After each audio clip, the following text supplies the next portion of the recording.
9 τραπέζια συν ένα κεντρικό για 20 παίκτες, 1500 μινιατούρες μόνο πολεμιστές. Βγάζω έξω τα τέρατα, είτε είναι IT είτε είναι trolls, και τόσες γκόντολιν ότι ήταν μια εκ των έσων σκευωρία του Μέγκλιν. Οπότε οι καλοί δεν ήταν προετοιμασμένοι και αναγκαστικά έχουν αυτό το μειονέκτημα στους πόντους, έτσι θέλαμε το αναβάσουμε. Και ότι δεν ήταν μια αμφίροπη μάχη, ήταν εξ αρχής μοιάζαν τα πράγματα χαμένα.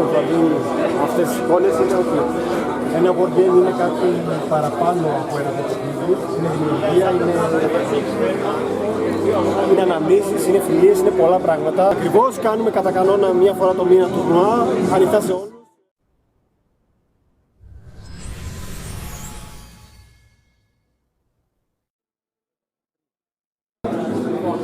Είμαστε με τον Παύλο τον Χριστόπουλο στην κάμαρα του Hack and Slash, μέλος του Guardians of the White Tower, στο επικό event η πτώση της Gondolin. Επικό το αποτελέσμα τους μάλλον, ή και από άποψη δημιουργίας θα έλεγα, γιατί όπως θα δείτε και στα πλάνα σας μετά, τα παιδιά της κοινότητας κάνανε πολύ καλή δουλειά.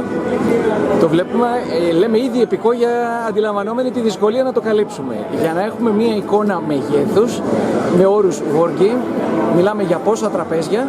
Μιλάμε για 9 τραπέζια συν ένα κεντρικό, για 20 παίκτες, 1500 μινιατούρες μόνο πολεμιστές. Βγάζω έξω τα τέρατα, είτε είναι IT είτε είναι trolls, και τους μεγάλους ήρωες.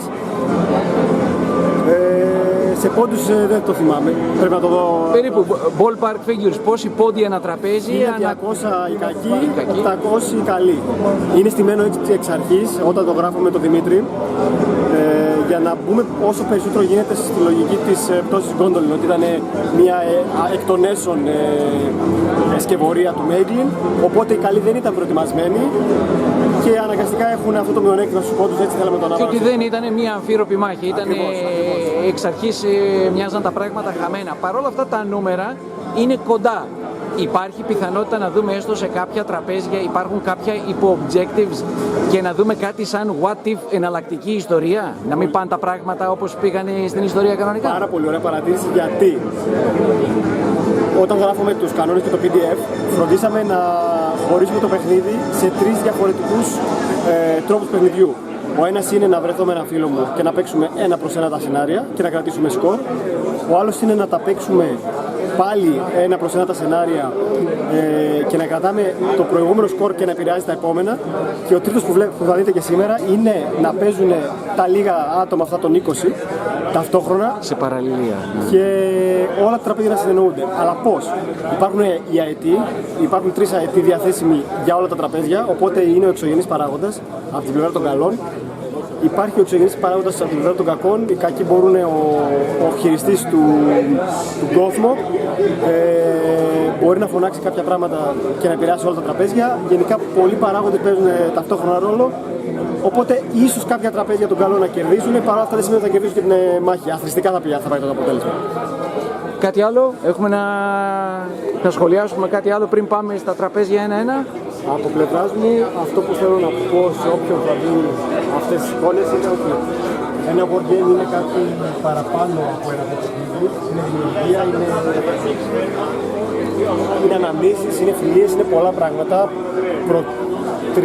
Προτρέπω και προτείνω, οριακά προκαλώ κάποιον να μπει σε αυτό το χώρο, ειδικά και τους νέους. Είναι μια διαδικασία η οποία δεν μπορεί να περιγραφεί με λόγια, είναι κάτι μοναδικό και κάτι το οποίο μπορεί να ξεφύγει κάποιος από την καθημερινότητά του. Ο σύλλογος πόσους αριθμεί? Δυστυχώς δεν είμαστε σύλλογος, το ξεκινήσαμε η ομάδα έστω. Το 2022, ήμασταν εγώ μαζί με άλλα 2 άτομα ως απλή ιδέα. Πλέον η κοινότητα αριθμεί γύρω στα 35 με 40 ενεργά άτομα από όλη την Βόρεια Ελλάδα. Έχουμε άτομα από διάφορες περιοχές και ο πυρήνας στη Θεσσαλονίκη είναι γύρω στα 15 με 20 άτομα σταθεροί και μεγαλώνουμε σιγά σιγά, χρόνο με το χρόνο. Εντάξει, και βλέπουμε μια όλο και πιο εξωστρεφή παρουσία. Μπορούμε να σας βρούμε σίγουρα στα social media. Ακριβώς. Τα οποία είναι? Στο Instagram έχουμε σελίδα, στο Facebook έχουμε σελίδα και Και θα δούμε και άλλους. Σίγουρα έχετε παρουσία σε όλα τα δρόμενα της Θεσσαλονίκης. Μα είναι η Comic and Play, μα είναι δρόμενα που δημιουργείτε εσείς όπως αυτό. Ακριβώς, κάνουμε κατά κανόνα μία φορά το μήνα τουρνουά, ανοιχτά σε όλους, σε νέους παίκτες πολύ φιλικοί είμαστε για να μάθει κάποιος το παιχνίδι. Υπάρχει κάποιος χώρος αναφοράς, Για την ώρα εντευτήριο, κάτι? μαζευόμαστε στο eFantasy, στο αρένα το υπόγειο στην Ιασονίδου. Κάθε Παρασκευή έχουμε παραχώρηση από πλευράς του στο χώρο και μια πλευρά του χώρου. Και όταν συμφωνούμε μια φορά το μήνα, περίπου μια φορά στο 1,5 μήνα, τα τουρνουά μας. Τέλεια. Σας ευχαριστούμε πάρα πολύ και καλή συνέχεια με το event. Απόλαυση με τα υπόλοιπα. Βεβαίως.